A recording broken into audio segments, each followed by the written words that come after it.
আমাদের জুলাই আন্দোলন বলে কথা না, প্রাইভেট ইউনিভার্সিটির ছেলেরা মেয়েরা সব সময় যে কোনো দেশের ক্লান্তি লগ্নে ভ্যাটের আমাদের আন্দোলনে এটা সবার আগে ছিল 2010।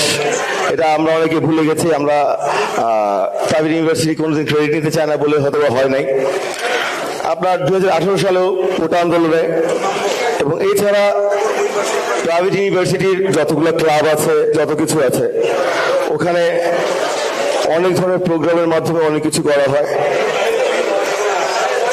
এই জুলাই যখন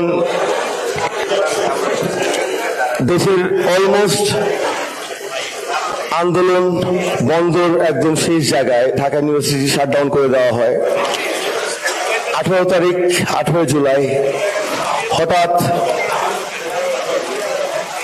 30 থেকে 40 জন হবে যারা সিনিয়র ছিলেন, অ্যালুমনাই ছিলেন যারা এই প্রাইভেট ইউনিভার্সিটির, এবং